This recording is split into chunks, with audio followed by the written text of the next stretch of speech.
o gestor hospitalar do Azambuja, e também o doutor Eduardo dos Santos Balester, que foi recentemente empossado novo diretor clínico do hospital. Sejam bem-vindos. Bom dia, Gilberto. Tudo bem com você, Gilberto? Bom dia, Dirley. Tudo bem? Bom dia, Valdomiro, Rodrigo, Felipe, ouvintes da Rádio Cidade. Sempre bom trazer informações do Hospital Azambuja. Doutor Balester, também faz tempo que eu não vejo o senhor, agora como diretor clínico, é isso, né? Bom dia a todos, bom dia aos ouvintes. É verdade, novamente ocupando um cargo na diretoria. Eu já fui vice-diretor clínico há alguns anos, antes de ser diretor na Unimed, e agora retornando, né, tentando passar um pouco da que eu posso pro trabalho do hospital. Eu quero começar com o senhor, então, para a gente saber como é que se encontra o projeto de robótica, as cirurgias de robótica, enfim, com várias especialidades aí. Como é que está sendo a utilização desde a implementação, a vinda dos alemães aqui com aquele trabalho realizado recentemente, né? Enfim, qual é o relatório que dá para passar para a comunidade de Brusque sobre esse investimento do hospital? A robótica nós iniciamos em abril do ano passado, né? Eu fiz as 2 primeiras cirurgias, correram tudo com muita tranquilidade. De lá para cá, várias especialidades vêm trabalhando, né? A urologia sem dúvida é o nosso carro-chefe, né? É a especialidade que mais utiliza o robô, até pelo acesso da cavidade pélvica, que é muito restrito. E o robô se presta muito para cavidades onde a gente não consegue expandir demais, como o próprio tórax, né? As cirurgias ginecológicas, que a gente teve agora a primeira cirurgia na semana passada, inclusive, numa esterectomia, que é a retirada do útero, com a doutora Bárbara. Mês que vem teremos a estreia da cirurgia cardíaca no robô, né? Essa foi uma das visões que a direção do hospital teve quando escolheu o Da Vinci, não é? Nós, na ocasião da compra do Da Vinci, nós tínhamos a opção de um outro robô, né, que é o Versus, mas é um robô que não se presta para diversas cirurgias, entre elas a cardíaca. E como a cardíaca é uma dos maiores investimentos do hospital, a gente, através das equipes que foram trabalhando, se especializando, a própria vinda da equipe da Alemanha, que era especialista em cirurgias minimamente invasivas, foi um dos marcos para o estímulo dos cirurgiões cardíacos, né? E agora, mês que vem, né, a gente deve ter estreia com 3 cirurgias cardíacas por robô, não é? Não é inédito no estado, né? O hospital em Joinville e Florianópolis já faz alguma coisa, muito acanhado, mas a gente precisa fazer aqui na região, né? E, de certa forma, é um orgulho pra gente. A gente já está aí na marca de 100 cirurgias beirando, né? E isso é bastante interessante, porque eu fiz a primeira cirurgia torácica robótica do estado no Santa Isabel, né? Que eu opero no Santa Isabel também, em 2020. E o Santa Isabel acho que levou mais de ano para fazer 100 cirurgias, não é? Então, de fato, o nosso programa vem numa corrente bastante positiva. Se falar em relação ao público, né? Também temos aí um público de fora que está procurando o Azambuja, ou temos mais o público local? Qual é o público que já participou dessas cirurgias? Você fala em termos dos cirurgiões? Não, o público... de pessoas? Sim, de pacientes que estão utilizando. Não, eu já operei pacientes, por exemplo, de Rio do Sul, aqui no Azambuja. Porque né? O senhor falou que Blumenau tem, Florianópolis tem, né? Sim, o robô Da Vinci a gente tem hoje em Florianópolis, em Joinville, em Itajaí, aqui em Brusque, e está chegando em Chapecó também. Em Itajaí é outra plataforma, né? A plataforma Versus, que é uma plataforma, vamos dizer assim, um pouco mais acanhada do que o Da Vinci, né? Ele não tem diversos recursos que o Da Vinci tem. E a gente opera, né? Os pacientes que vêm já encaminhados para fazer cirurgia robótica, né? A escolha do Azambuja, ela é muito orgânica, né? Porque é um hospital que vem se preparando para isso.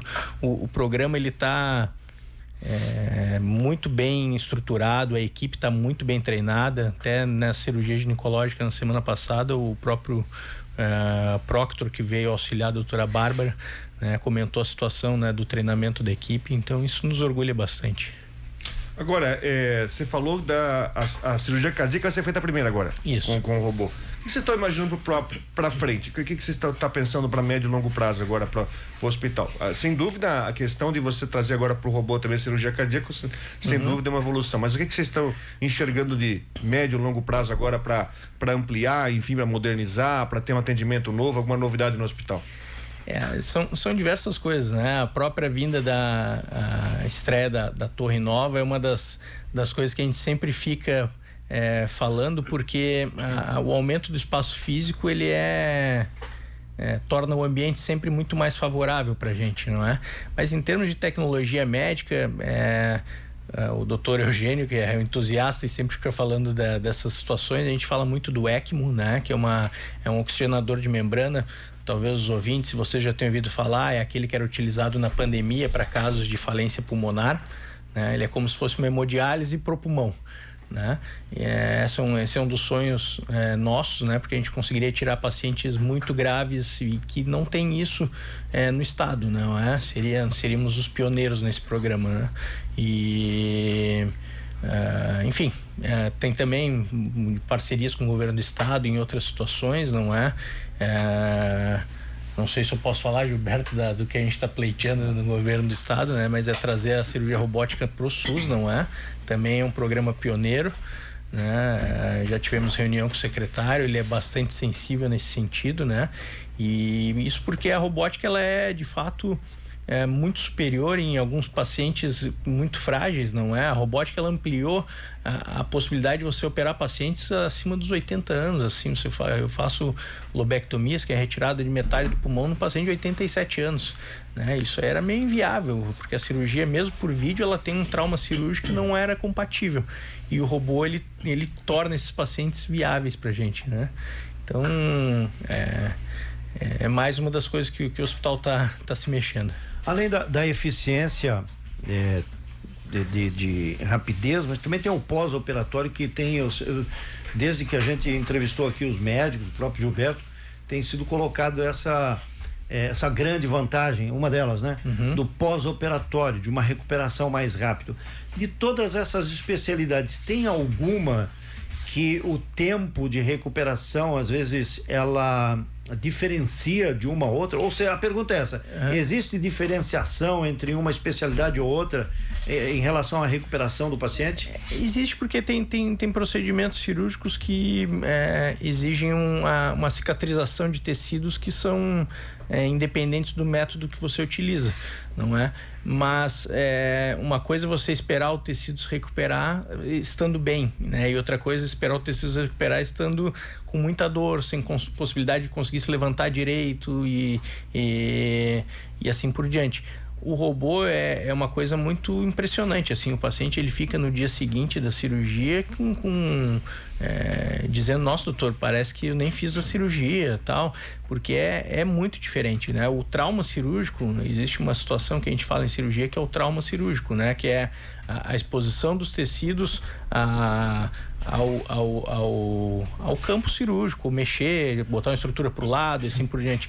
O robô, pela sua delicadeza, ele não causa grande parte desse trauma cirúrgico. Ele é muito menor a liberação de catecolaminas, de hormônios e etc. no robô. É bom a gente até esclarecer que a cirurgia robótica ela não deixa de lado o cirurgião. Não é o robô que vai fazer tudo sozinho. Não, é necessário ter um piloto ali, né, para dar as ordens, né? Um piloto habilitado, né? Agora que estava lendo no jornal de ontem que agora estamos numa nova tendência da habilitação dos novos condutores, não é? E a cirurgia robótica é uma cirurgia que exige a habilitação do cirurgião, né? Não é qualquer cirurgião que faz. Esse cirurgião ele tem que ter um treinamento específico para usar o robô, porque são pedais, a mão, é como um carro mesmo, você precisa saber coordenar, depois torna algo orgânico. Você dirige sem estar pensando que está acelerando e freando, etc. Às vezes o próprio ouvido que manda fazer aquele movimento. E o robô é algo assim. Você tem que, de certa forma, entrar numa simbiose que o movimento que você faz na mão ele se reproduz na pinça lá dentro do paciente que está a 3 metros de você, né? Então é uma coisa que com o tempo vai se tornando orgânica, e o treinamento faz parte disso, né? Da simulação e assim por diante. Ô Gilberto, e essa informação que traz aí o doutor Eduardo sobre a possibilidade da cirurgia robótica também ser utilizada para o SUS, já tem alguma... Você acha que tem alguma definição já para que tipo de cirurgia, mais ou menos? Então, essa ideia a gente levantou junto às equipes médicas do hospital, né, de se colocar a disponibilidade aí do Estado, o robô, para fazer cirurgias pelo SUS, né. A gente passou uma ideia de procedimentos, listamos ali as especialidades no qual a gente trabalha. A gente sabe que a maioria dos procedimentos da especialidade de urologia. A gente aguarda uma definição do secretário, mas como o Dr. Ballester falou, ele ficou bem entusiasmado com a ideia, até porque tem alguns procedimentos que o próprio governo federal ele também já está pensando em liberar para fazer via robô, né? Principalmente cirurgias de urologia. Então a gente aguarda ali com expectativa do secretário Diogo. Eu acredito que para Santa Catarina será uma evolução também nessa parte cirúrgica para o paciente. E para o Hospital Zambuja, né, como sendo o pioneiro aí dessa nova ideia. Nós estamos entrando em 2026 e a gente terminou 2025 no meio, e a gente trouxe aqui na rádio, principalmente aqui nesse programa, trouxemos todos os lados. Trouxemos o que o hospital tinha, nós trouxemos o secretário de saúde do estado, o Demarque, falou aqui na rádio, trouxemos até um representante da deputada Ana Paula Lima, né, representante até o governo federal. O Cedenir Simon veio aqui. Enfim, ficou tudo no ar. Também a vereadora que esteve em Brasília. A vereadora também, é verdade. A Beth também esteve aqui. Bom, vamos lá. O que a gente pode trazer de novidade, ou enfim, que pé que está essa questão de oncologia agora, com o hospital prestes a inaugurar a torre, por exemplo, né? O hospital vai ter um ano muito intenso pela frente de novidades com a torre. Mas a questão da oncologia, Gilberto, o que mudou, o que tem de novidade que você pode falar? Enfim, né, se vai sair, a gente esperava que saísse no final de 2025, não saiu, para sair em 26. O que você pode falar sobre isso para a comunidade? Certo. Então, só lembrando, a gente inaugurou o espaço no final de 2024, né? O espaço é o primeiro pavimento da torre, então ele é direcionado para a parte de quimioterapia adulto e infantil, da parte de oncologia, né?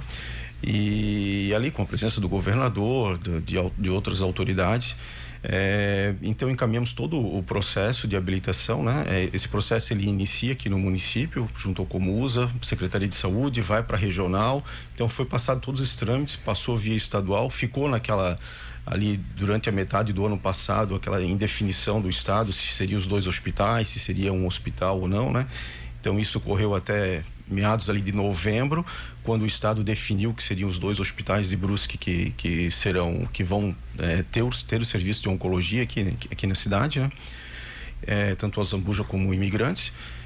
Toda essa documentação está lá em Brasília, passou por todas as secretarias possíveis lá, desde a parte de orçamento, a parte técnica deles, né? E a gente está aguardando agora, está para ser emitida uma portaria. Essa portaria é o que? É uma portaria que habilita o serviço dentro do hospital.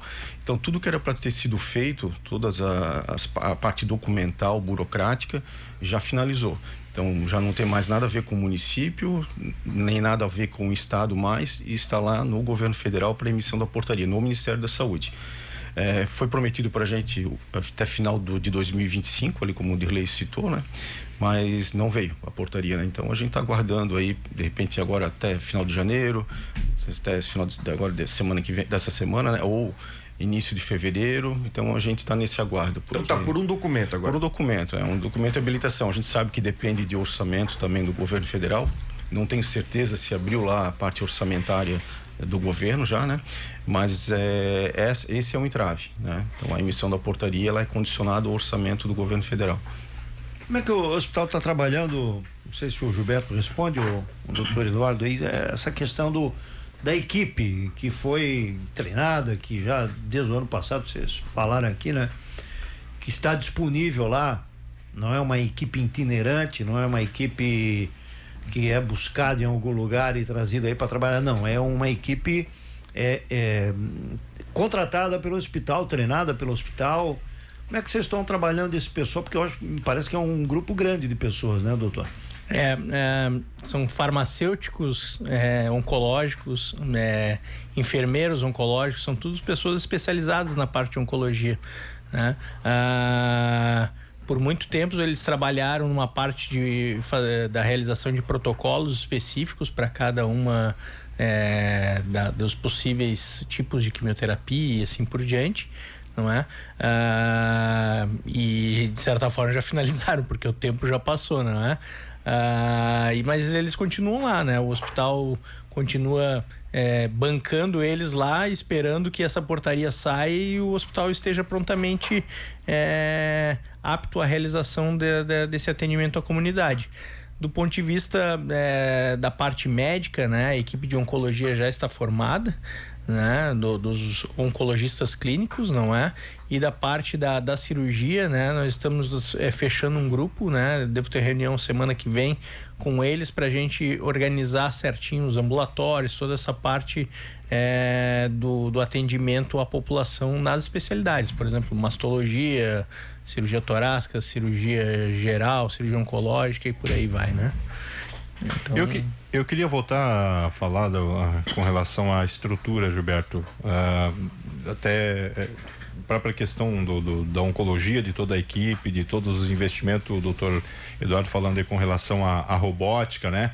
É um investimento grande que demanda, né? Que o hospital tem feito. Dá para se mensurar aí, vamos pegar nesses últimos 2 anos, 2, 3 anos, quanto que o hospital já investiu em toda essa modernização, nessa implementação de serviços, até mesmo aliado às novas tendências de tecnologia, de inovação, que até pro público ter uma noção, né, do quanto isso custa para o hospital e realmente para poder ter toda essa comodidade. Sim. Vou te falar nos últimos 2 anos, assim, né, Valdomiro? Então, toda a tecnologia que a gente conseguiu trazer pro Hospital Zambuja, desde o robô da Vinci, né, toda a parte de torres de vídeo que a gente colocou todas novas também, tomógrafo novo que a gente está finalizando agora na instalação, nova hemodinâmica. Nos últimos 2 anos a gente investiu 30 milhões de reais em equipamentos, né? E hoje o Hospital Zambuja ele busca trazer o que é de mais moderno no mundo, né? Nem só no Brasil, mas no mundo. São aparelhos totalmente importados, né? E a gente focou nisso, né? De não trazer mais vou dizer qualquer coisa para o Zambuja de equipamento, né? A gente sempre busca, até junto com a nossa diretoria, buscar o que é de melhor para trazer mais tranquilidade e segurança para a equipe médica e também para o paciente. Deixa eu fazer uma descontração aqui, porque eu acabo de receber uma mensagem aqui que diz o seguinte: manda um abraço aí pro doutor Eduardo e pro Gilberto. Doutor Eduardo, grande zagueiro. Ah, é? Ele não tem cara de zagueiro. Só na categoria ficou... entre aspas, talvez, né? Não, ficou no parênteses. Só na categoria. Eduardo foi o primeiro a ter Covid na região. Foi a cobaia. Eu lembro. Diga que estamos esperando ele bater uma bolinha nos quartas-feirinhos do Bandeirante. Quem mandou foi o nosso amigo Cláudio Bonamento, lá da Aradef. Eles estão sempre ouvindo a gente lá, sim. Tá?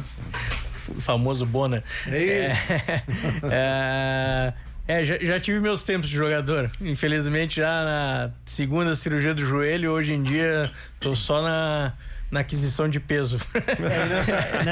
Mas a robótica tá aí para resolver o não preciso mais ficar de pé, né? Não, mas não é nem por isso. Mas o Covid, realmente, eu fui o primeiro diagnosticado, né? Até seguindo na questão de descontração, teve um dia que eu tava no Duda Belli e uma senhora veio: tu não foi o primeiro, meu marido foi o primeiro, porque ele tinha não sei quem. Eu assim, olha, não sabia que era um título que tava concorrendo, se ele quiser dele, não tem problema.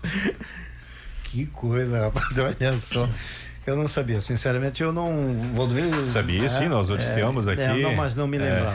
Até faz parte da minha especialidade, não é? Sou muito exposto na parte respiratória, né? Sou cirurgião torácico, então faz broncoscopia, o paciente tosse no nosso rosto e assim vai, né? Então faz parte, é o risco da profissão, né? Não sim, foi naquele momento que ainda não havia todos os protocolos, né? Nada, né? Foi o primeiro. Não, eu costumo brincar, quando deu aquele lockdown que não tinha nem uma mosca na rua, eu já tava ficando recuperado já. Então foi... Mas chegou a ir pra UTI ou... Eu não fui pra UTI, mas eu não fui pro hospital de Teimoso, sabe? Na época, quando eu achei que eu estava com Covid, que eu chamei a Unimed, na época eu era diretor, para fazer um exame, e não tinha mais exames no Brasil, não é? Entrou todo mundo em pânico, não existia mais exame. E aí chamei a Secretaria de Saúde, e aí quando vieram da Secretaria de Saúde fazer a coleta, pareciam uns astronautas, né? Aquelas roupas no começo, né?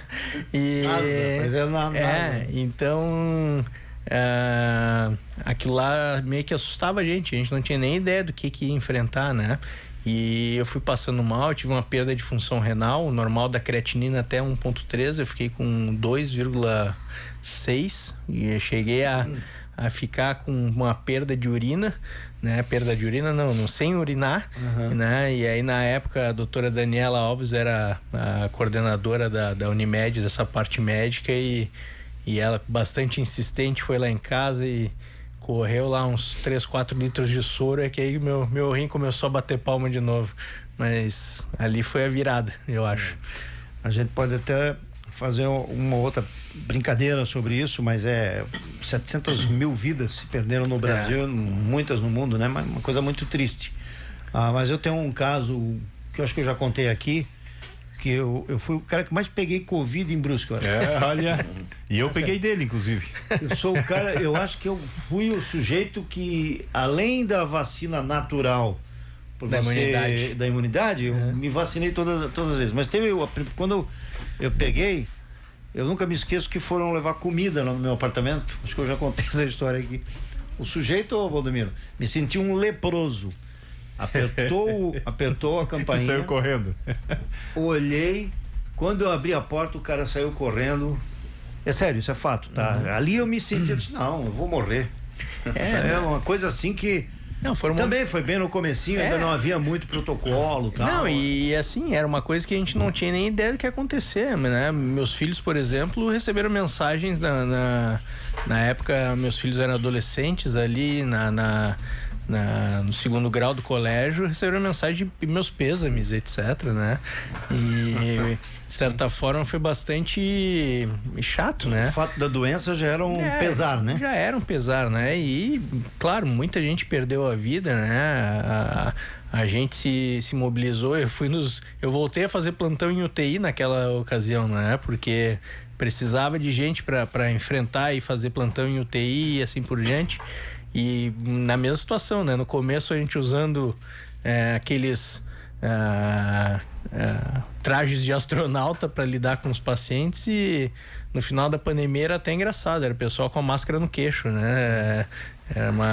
A imunidade, ela veio, de certa forma, não parafraseando o nosso antigo presidente, mas veio no rebanho mesmo, né? A gente foi adquirindo aos poucos e, claro, as vacinas de certa forma vieram em paralelo, né? A gente não sabe até que ponto que elas tiveram sua efetividade ou não, né? E esse estudo até hoje nem divulgaram, né? Então a gente não tem essa certeza, mas foi um momento negro, né? A própria Dani uma vez me falou uma frase que me marcou, que é assim, a gente está escrevendo um capítulo da medicina no dia a dia, né? Fazendo na raça, né? Porque não sabia direito o que fazer, não entendia-se a doença, né? Você sabe que eu lembro da situação que me marcou por 2 motivos. Eu fiz uma cirurgia uns anos atrás no Hospital de Azagoas, e o doutor Eduardo que fez a cirurgia. Ele, inclusive, naquele momento, ele veio de Blumenau, foi a cirurgia de vesícula. O doutor Eduardo que veio com o equipamento para fazer a cirurgia e tal. E aí me marcou porque quando chegou para nós a informação, e muita gente estava descrendo, se um médico está no hospital por causa do Covid, então a coisa é brava, né? E aí quando eu vi o nome que nos chegou até pela assessoria, o doutor Eduardo, que salvou minha vida, inclusive. Acabou impactando bastante. Gilberto, deixa eu encaminhar aqui mais um. Eu passei essa semana. Aliás, quem que não passa mais no próximo hospital, né? Principalmente ele da Rua Nova Trento para descer para agora todo mundo vai para lá. Eu vi obras acontecendo ali no estacionamento. Dá para falar alguma coisa? Porque eu sei que a parte interna do hospital está sempre em movimento, sempre alterando, né? E a parte externa, e o que está se colocando para a futura ainda em 2026? Então a gente precisa reestruturar todo o nosso estacionamento ali do hospital, né? Hoje está difícil de estacionar. Então a gente começou a mexer naquele terreno ao lado do hospital, onde ficavam os ônibus de festa ali. Então a gente arrumou ele, cercamos, e a gente vai disponibilizar estacionamento ali também. São 600 vagas. Ao final do hospital ali ao lado do centro de imagens, a gente também começou a mexer, cavamos um pouco ali que tinha de espaço também, colocamos brita, e a gente também está modificando o estacionamento, né? Então no total a gente está abrindo mais 600 vagas, né? Porque realmente ali pela frente do hospital hoje está bem caótico ali, né? De se estacionar. Frente a isso, a gente também está fazendo o sistema de tratamento de esgoto ali na frente também, tem um cavando ali também, porque hoje o hospital é com aquelas fossas antigas ainda, então a gente está fazendo toda essa parte de tratamento de esgoto nova, né? Então um investimento grande ali do hospital. E de parte externa seria isso, Isley. Mas a gente tem ainda também agora para esse ano a reforma e ampliação ali do nosso pronto-socorro, ambulatório, centro de imagens também, né? A gente está com um projeto aí para ser finalizado e a gente vai iniciar esse ano também. A Torre Nova vai ser inaugurada esse ano? 100% pronta? Então, a torre ela tá assim, prevista para inaugurar agora em julho, né? Julho. Ela toda pronta, a gente está fazendo a parte finalizando a parte de tubulações, que é de gases, parte hidráulica, elétrica, e depois vai para os acabamentos, né? Então a gente estima aí mais uns 4, 5 meses para finalizar ela. E quando é que sai a oncologia ali do corredor ali do azulzinho, que a gente segue ali naquele azulzinho para... Ali é o Giovanni ali, o consultório do Giovanni. O CDU? É. Então, ali vai ser uma ampliação que a gente vai ter no pronto-socorro. Porque a última vez que ele esteve aqui, ele disse que ia sair dali. Ele vai sair dali e ele vai para um outro espaço ali no hospital, né? Que eles estão... Mas ainda esse ano? Esse ano ainda. Metade do ano também. Aí depende da torre também. Isso, vai depender do ator por causa dos acessos, de elevador ali, né? Então, para metade do ano. Vocês vão mudar também a parte administrativa, ou Gilberto? Ou mantém-se como está aí? Então, vai ser mudado também, né? A gente está com um projeto de aumento dos leitos de enfermaria também no hospital. E onde a administração hoje era um antigo asilo, né? Então, meio que é dividido já, quartos, banheiros. Então, para nós é mais fácil transformar aquilo ali numa ala de internação. E a gente vai levar a administração para um prédio do lado ali também, né? A gente está reformando para levar para lá. Hoje o Hospital Azambu já tem quantos funcionários? Você faz ideia hoje? Sim, a gente está chegando a quase 1.000 funcionários, 1.000 colaboradores, e temos mais quase 400 médicos no corpo clínico também. Então são 1.400 colaboradores ali no hospital hoje. Uma empresa. Bastante, uma empresa, hein, meu? Uma das maiores aí. E é até uma situação que, além do crescimento do corpo clínico, dos colaboradores, ainda tem os estudantes também, né? E os pacientes e os estudantes, né? Deve ter... Hoje eu acredito que 200 estudantes girando diariamente ali, né? Isso. E mais o número de pacientes, cada vez a gente atende mais diferentes patologias, né? Então tá cada vez aumentando mais. O estacionamento tá pedindo socorro mesmo. Olha, esse é um outro tema, mas deixa eu tocar nesse assunto, que eu estou acompanhando um documentário, só não terminei ainda, sobre as universidades de medicina no Brasil e o número de universidades que em 10 anos foram oferecidas aí para o público. E uma coisa que foi dito, universidade que não tem parceria com o hospital está fadada a um insucesso do profissional, né? E é preocupante, viu? Inclusive citando o trabalho maravilhoso que se faz pela USP em São Paulo, e todas as universidades municipais e do estado de São Paulo que tem nota máxima e investimento alto, porque do jeito que está aí, olha, doutor, é preocupante. E o futuro, não estou falando de Brusque, felizmente aqui em Brusque ainda a Unifep está fazendo um trabalho legal, Itajaí com a Univale também, me parece, aqui na FURB em Blumenau a mesma coisa, não vou nem falar da Federal em Florianópolis, né? Mas o que tem aí de profissionais que estão saindo para o mercado que não sei não, viu? Essa é uma preocupação de toda os médicos do Brasil, não é? E E a gente vê que as universidades elas tiveram uma crescente nos últimos anos, a partir daquele programa Mais Médicos. No entanto, isso aí já acabou. E essas universidades têm aberto os cursos de medicina por ordem liminar, não é? Por via judicial. Exatamente. O novo, eles botam lá a estrutura muito acanhada, entram com um mandado de segurança, abrem um curso de medicina e assim mesmo vai. Muitas vezes em cidades que não tem uma estrutura hospitalar para esse médico se formar, não tem nenhum corpo médico naquela cidade para fazer, dar aula e assim por diante. A Unifeb foi conceito 3 no ENARI, né? No ENAD, desculpa. Foi por muito pouco, né? Foram por 4 alunos que não tiveram um conceito acima de 7, que não foi conceito 4, né? Que é a mesma nota da melhor do estado aqui, que foi a de Lages, né? A Uniplac. Depois veio a Univale e depois a UFSC, né? E foi por muito pouco que a gente não teve o mesmo conceito. Mas os estudantes aqui estão saindo bem formados, tá? Eles não estão mal formados. A gente vê que o problema maior, e eles todos mesmo, eles enxergam a situação de fazer uma prova no final da sua formação, assim como a OAB faz, não é? Para você conseguir o seu habite-se, não, como se diz, o seu brevet como advogado, tem que fazer a prova final, a prova da OAB, e o CFM pleita isso também de fazer para médico, né? Eu acho que a única forma é botar uma peneira lá no final e aí ver quem está apto ou não para atender a população. Porque é preocupante, né? Necessário um filtro, com certeza. Muito bem. Obrigado ao Dr. Eduardo Balester, que é o novo diretor clínico do Hospital Zambuja. Obrigado. Obrigado também ao Gilberto Bastiani. O Bonamente está dizendo que você foi aluno dele. Aluno dele. Que sorte, hein? Que sorte. Sorte. Excelente, professor Bonamente. Dá para entender por que você hoje é diretor do... Dá para entender porque você deixou de ser o subdiretor para ser o diretor. Isso. Essa ascensão, assim, dentro da... Agora, eu não sabia, ele mandou aqui, não, Dirley. Mandou aqui, Dirley, eu fui professor do Gilberto na Unifeb. Parabéns. Obrigado, Gilberto. Obrigado também.